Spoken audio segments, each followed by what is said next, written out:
Good morning. Hope you're doing well today. Today we are going over it's chapter 2 and talking about the types of facilities. We'll talk about events and sport in another section. So this chapter establishes a definitional framework to enhance understanding of the diverse types and variations of sports facilities and events. Building on the historical overview of facilities and events we covered earlier, it introduces a modern classification system. However, the ongoing evolution of facilities and events and technologies may lead to changes or exceptions to these working definitions. This chapter is organized to present an overview and typology of sport facilities and events. Here we go.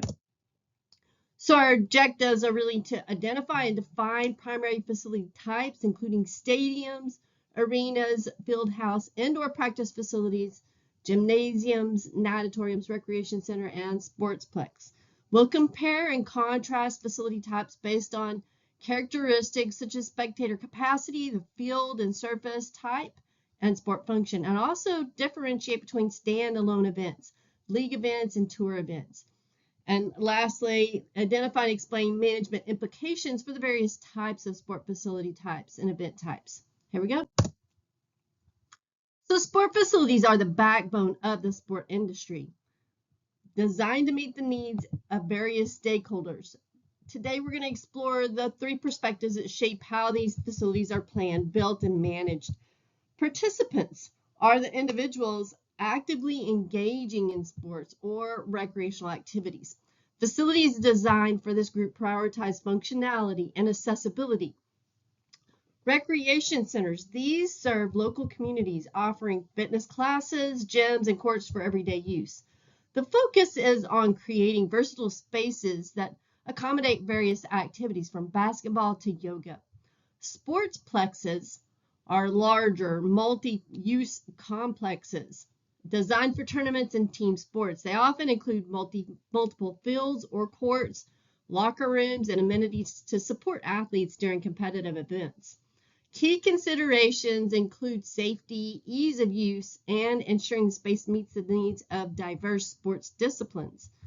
Now, for the individuals or organizations managing these facilities, the focus is on efficiency, sustainability, and profitability. So return on investment. For owners, they must balance providing high-quality facilities with generating revenue. This might involve hosting events, renting space to leagues or groups, or selling memberships. Maintenance and innovation are critical to keeping facilities competitive and ensuring they meet user expectations while controlling operational costs. Successful management often means creating a space that appeals to both participants and spectators. Now, spectators are the fans who come to enjoy the experience of watching sports. Facilities catering to this group focus on comfort, visibility, and engagement. And an example of this would be public assembly facilities. These include stadiums, arenas, and other venues designed to host large crowds. They must provide clear sight lines, comfortable seating, and amenities like food and beverage options. Modern PAFs, or public assembly facilities, also incorporate technology such as large video boards, Wi-Fi access, and digital ticketing to enhance the spectator experience. The goal is to create an environment where fans feel connected to the action and motivated to return. Now, stadiums are an iconic structure in the world of sports and entertainment designed to accommodate large events and audiences. So by definition and purpose, a stadium is typically an outdoor or domed facility built to host sports events, concerts, and other large-scale event activities. These venues are ideal for team sports that require extensive playing surfaces such as football, soccer, or baseball, thanks to their large turf areas. Now, historically, early stadiums were completely outdoor structures due to the size requirements of the playing fields. Think of ancient structures like the Roman Colosseum that we talked about, which set the stage for large-scale spectator events. Initially, providing shade and comfort for spectators was a challenge. Over time, innovations in construction technology introduced shaded seating areas, improving the spectator experience. Now, some modern advances technological advancements that have led to the creation of fully enclosed or domed stadiums. These structures offer climate control, allowing events to be held regardless of weather conditions. Examples include venues like AT&T Stadium in Texas or SoFi Stadium in California, which feature retractable roofs, advanced lighting systems, and high-tech amenities. Modern stadiums are multifunctional, hosting not only sports but also concerts, conferences, and cultural events. This flexibility enhances their economic viability and return on investment for owners. They are designed with the spectator's comfort in mind, incorporating features like high-capacity seating, premium seats, and digital screens for enhanced viewing experience. Stadiums are more than just playing fields. They are dynamic, multifunctional spaces that reflect advancements in architecture and technology. They play a pivotal role in the sports and entertainment industries, catering to athletes, owners, and spectators alike. Now let's talk about domed stadiums. So the first domed stadium was, you guessed, the Astrodome in Houston. Inaugurated in 1965, was the world's first domed stadium. It earned the nickname the eighth wonder of the world and set the standard for indoor sports facilities. The development of domed stadiums introduced a significant challenge. Natural grass couldn't thrive without sunlight. This led to the creation of artificial playing surfaces like AstroTurf, which was first installed in the Astrodome. Over time, advancements in artificial turf have improved player safety and performance, addressing concerns about injuries on early versions of the surface. There are different types of domes. Air-supported fabric domes are lightweight and supported by air pressure, making them cost-effective and suitable for various climates. Cable-supported fabric domes use cable structures for additional support. These domes offer greater stability. And then you've got wooden geodesic domes. Although they're less common, these domes use interlocking wood components for an eco-friendly design. And then you have retractable roofs, which is probably the most versatile innovation. Retractable roofs allow for outdoor or indoor use depending on the weather. Examples include Toronto's Rogers Centre, the first stadium with this feature, and Vancouver's BC Place, initially built as an air-supported dome and later renovated with a retractable roof after the 2010 Olympic Games. The benefits of domed stadiums provide all-weather capabilities, ensuring that the games or events can proceed uninterrupted by rain, snow, or extreme temperatures. They improve spectator comfort by offering climate-controlled environments, enhancing the overall event experience. Many domes are now designed for sustainability, incorporating energy-efficient systems and materials. Here on this chart, you can see the world's 10 largest stadiums. Notice that many of them their primary activity is American football, collegiate football. A couple of others, you have the Run Grotto First Day of May Day Stadium, which is located in Pyongyang, North Korea. It has a capacity of 114,000. This multi-purpose stadium is primarily used for soccer and athletics. It's renowned for hosting massive events like the Erang Mass Games, featuring large-scale choreographed performances. And then the Melbourne Cricket Ground, or MCG, is located in Melbourne, Australia. It has a capacity of 100,024. It's known as the G, and it's one of the world's most iconic cricket venues. It also hosts Australian rules football, concerts, and other major events, including the 1956 Olympics and the Cricket World Cup finals. There are many more stadiums around the world, but these stadiums are marvels of design and engineering, catering to millions of fans worldwide for sports, concerts, and cultural events. Racing venues, both for motor racing and horse racing, are some of the most expansive sporting venues in the world, often distinguished by their immense capacity and versatile uses. Racing venues cater to sports with larger competition areas, resulting in facilities that can accommodate significant spectator numbers They are designed for both practicality and entertainment, combining various functionalities to enhance the event experience. There are a couple of different types of racing venues. There's the motor racing tracks. For example, the Indianapolis Motor Speedway, which is located here in Indianapolis. We also have the Circuit de la Sarthe, which is in France, Le Mans, and the Silverstone Circuit in the UK. These tracks vary from short ovals to long road circuits. Seating often includes grandstands, infield areas, and VIP sections. Now, the facilities are increasingly integrated with event complexes, offering hospitality suites, dining options, and concert venues. Horse racing tracks, for example, the Churchill Downs in Kentucky, Ascot Racecourse in the UK, and Flemington Racecourse in Australia. These are large tracks with surrounding grandstands and spectator areas. They offer iconic venues that emphasize tradition and elegance, especially in high-profile events like the Kentucky Derby and the Royal Ascot. Some of the largest sports venues by capacity are racing related due to the size of the competition area and spectator demand. The Indianapolis Motor Speedway holds approximately 257,000 seated with additional infield space, while the Tokyo Racecourse offers over 223,000 for horse racing events. And then the Shanghai International Circuit, over 200,000 spectators for Formula One and motorsport events.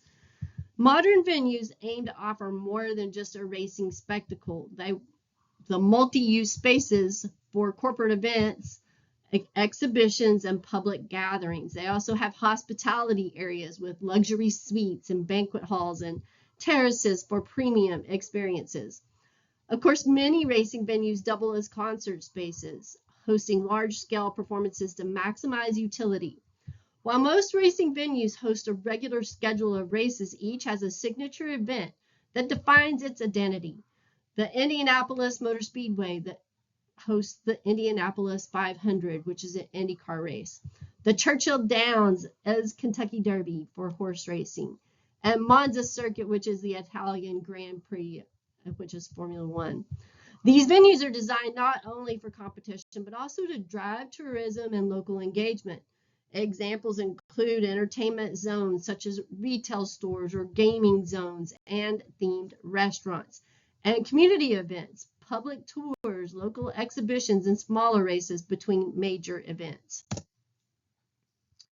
Now, this chart looks at the largest racing venues by capacity, and racing venues for motorsports and horse racing are some of the largest sports facilities in the world with immense capacities to accommodate spectators. Below are the largest venues categorized by motorsports and horse racing. So as far as motor racing is concerned, the Indianapolis Motor Speedway has a capacity of 257,000 seated, with over 400,000 including the infield. It's located in Indianapolis, Indiana, and its major event is the Indianapolis 500, which is the IndyCar. It is oval-shaped with the circuit with a 2.5-mile track. It's named the Brickyard due to its historic brick surface. The Shanghai International Circuit in China has a capacity of 200,000 plus. It's located in Shanghai, China, and its Formula One Chinese Grand Prix is their major event. It offers a modern facility with a distinctive yin-yang layout and includes grandstands, hospitality suites, and advanced spectator facilities. The Daytona International Speedway has a capacity of 101,500 seated with an additional infield space for thousands. It's located in Daytona Beach, Florida, and it hosts the Daytona 500, which is NASCAR. It's a 2.5-mile tri-oval track and hosts multiple motorsports events and concerts. Now, the Circuit de la Sarthe, which is in France, holds a capacity of 100,000 plus, and again, it's located in Le Mans, France. Its major event is 24 hours of Le Mans, which is endurance racing. It combines public roads and a permanent racing circuit, kind of like what they've done in Las Vegas. Anyway, renowned for its historic importance in motorsport. And then the Silverstone circuit, which is in the UK. It's 150,000, including general admission, and located in Northampton, Hamptonshire, England. And its major event is the Formula One British Grand Prix. It's one of the oldest circuits in motorsport and offers extensive hospitality areas and fan zones. If we look at the largest horse racing venues, Tokyo Race Course in Japan has a capacity of 223,000 with 13,750 seated. It's located in Fushu, Tokyo, Japan, and its major event is the Japan Cup. It's known for its lush gardens and massive video screens, and one of the most modern horse racing venues globally. Of course, Churchill Downs in Kentucky. Its capacity is 170,000, including infield spectators, and it's located in Louisville, Kentucky. Its major event, of course, is the Kentucky Derby, and it's famous for its twin spires and offers premium hospitality suites and infield experiences. The Maidan Race Course is located in the UAE, and its capacity is 80,000 plus. It's located in Dubai, and it hosts the Dubai World Cup. Now, it offers ultra-modern facility with a luxury hotel, dining, and entertainment areas, and it's the world's richest horse race that is held there. The Flemington Race Course is located in Australia. It's 120,000 capacity, and it's located in Melbourne. The major event is the Melbourne Cup, and it's known for its spring racing carnival and elegant settings. It includes landscape gardens and premium seating options. Ascot Race Course is located in the UK, and its capacity is 70,000 people.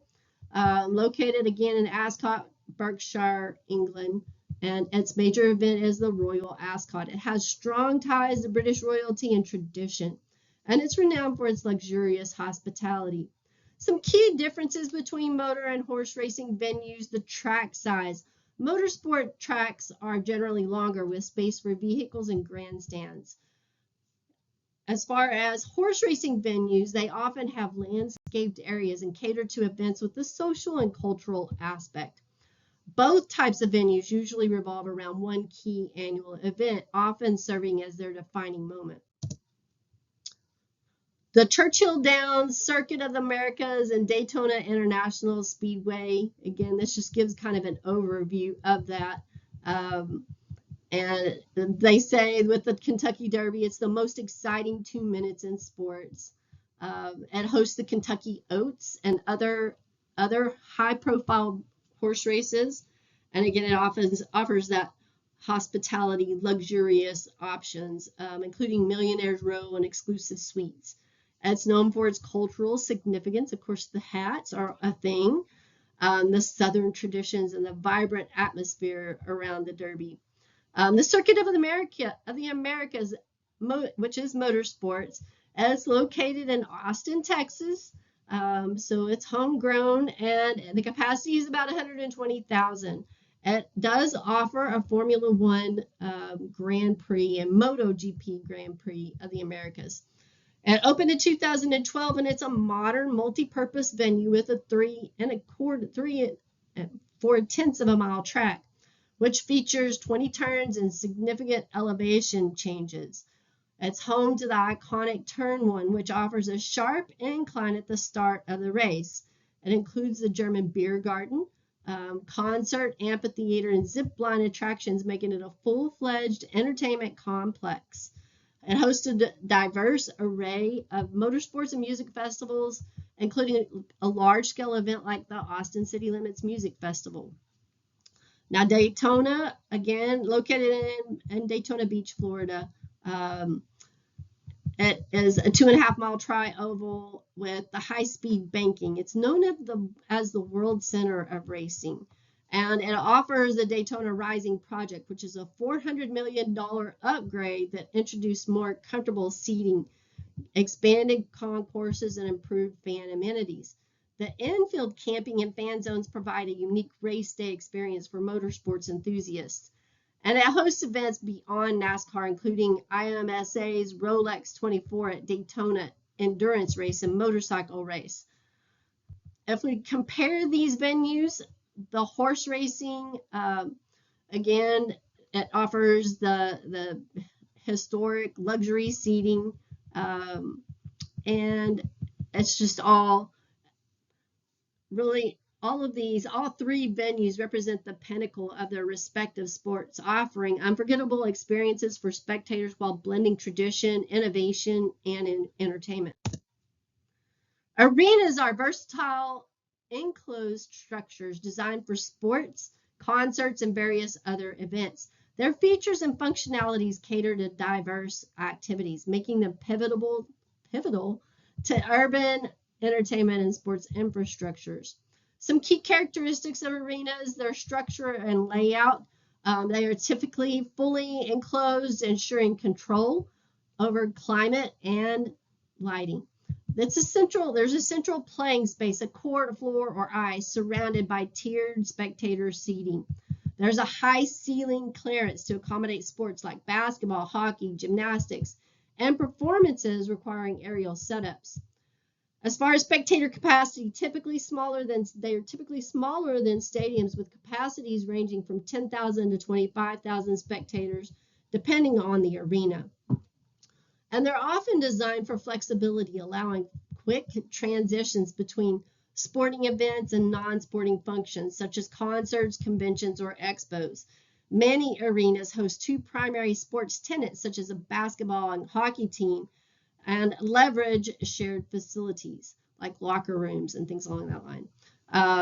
Premium seating: they offer luxury suites and club seating for VIP guests, and exclusive access areas like private lounges and fine dining options and concierge services. Loading docks are essential for quick and efficient setup or teardown of events, and enable seamless transitions between the concert, sports games, and other usage. The ice and court sports capabilities: they are usually equipped with advanced systems for maintaining ice surfaces for hockey or figure skating, and the adaptability for court sports like basketball, volleyball, gymnastics, and ensure versatility. Retractable or removable floors to switch between sports or other events. And modern arenas also serve as entertainment hubs. So, but beyond sports, arenas are often equipped with high-tech audio-visual systems, video boards, and immersive fan experiences. They frequently host major music concerts, award shows, and cultural festivals, creating year-round revenue streams. Here we're talking about the world's 12 largest arenas, and I'm not going to go through all of these, but I'm just going to give you a few with the highlights. And so the Filipina Arena, which is located in the Bulacan, Philippines, has a capacity of about 55,000. It is used primarily for sports, concerts, and religious events. It's known as the largest indoor arena in the world, again with that capacity of 55,000. The Greensboro Coliseum in North Carolina has a capacity of about 23,500, and it's used primarily for basketball and concerts. And then there's the Saitama Super Arena in Saitama, Japan. It has a capacity of about 37,000 in its maximum configuration, meaning that they can change it depending upon what is going on at that point in time. And it's used primarily for sports and concerts. We're going to transition over into part 2 of chapter 2, where we're going to be talking about more of smaller facilities in our next session. I'll talk with you soon. Have a great day.